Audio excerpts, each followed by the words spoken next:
Hello दोस्तों, अब मैं आपको बताने जा रहा हूँ मोटर पंप के बारे में। आप देख सकते हैं आपके सामने यहाँ पर है सर्कुलेटिंग पंप। पंप क्या है? जनरली दोस्तों पंप का कार्य होता है पानी को एक जगह से दूसरी जगह पर आपको इलेक्ट्रिसिटी की मदद से तेज़ी से पहुँचाना। जैसे मान लीजिए अगर आप मेन सप्लाई से पानी टैंक में पहुंचाना है, उस वक्त आपको पंप की आवश्यकता पड़ेगी। टैंक से तो नीचे आने के लिए ग्रेविटेशनल फोर्स से ज़रूरत नहीं है, बट नीचे से ऊपर पहुंचाने के लिए पंप की आवश्यकता पड़ती है। अलग अलग पंप होते हैं, उनमें से आपके सामने एक है सर्कुलेटिव पंप। एस्पा का सर्कुलेटिंग पंप है। तो नॉर्मली दोस्तों पंप को दो भागों में विभाजन किया जाता है। एक है आपका पॉजिटिव डिस्प्लेसमेंट पंप जो मुख्य है, दूसरा है आपका सेंट्रीफ्यूगल पंप।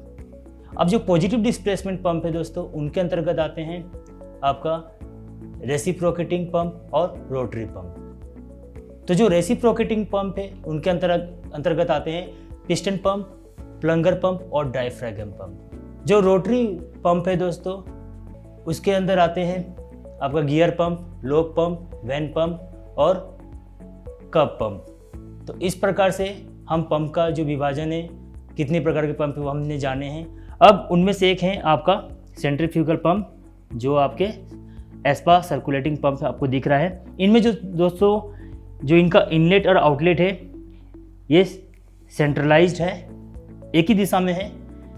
आप देख सकते हैं एरो दिया हुआ है दोस्तों, मतलब यहाँ से इनलेट जाएगा पानी और वहाँ से आउटलेट आपके सप्लाई पे जाएगा।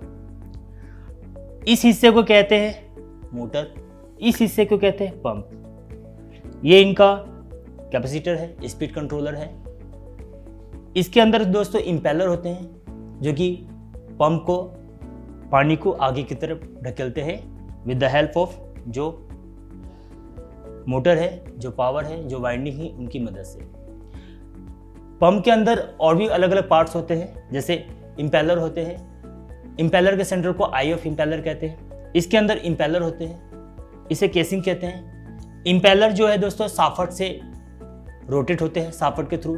शाफ्ट जो है आपका मोटर से कनेक्टेड होते हैं। इंपेलर होते हैं, उसके बाद केसिंग होते हैं, उसके बाद आपका सील होते हैं। कई बार अगर सील खराब हो जाए तो आपका पंप जो है लीकेज करता है या ड्रिपिंग जो है पानी जो है लीकेज करने लग जाता है।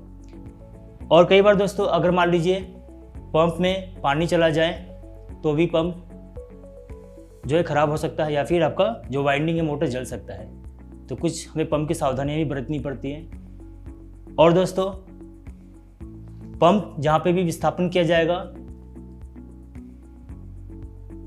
हमें इस बात का ध्यान रखना है कि सही तरह से विस्थापन हो। जो मतलब कि जो स्पेशल पंप की एक जगह होना चाहिए, मतलब आसपास इन्हें कोई डिस्टर्ब ना हो, उन बातों का ध्यान रखना है। पावर का सप्लाई का ध्यान रखना है। जब भी पंप अगर खोलते हैं तो हमें सेफ्टी का ध्यान रखते हुए जो स्विच है उन्हें ऑफ करना पड़ता है, तभी हमें पंप को मेंटेनेंस के लिए हटाना चाहिए। इन बातों का भी ध्यान में रखना चाहिए दोस्तों। तो इस प्रकार से हम पंप के बारे में जाने हैं।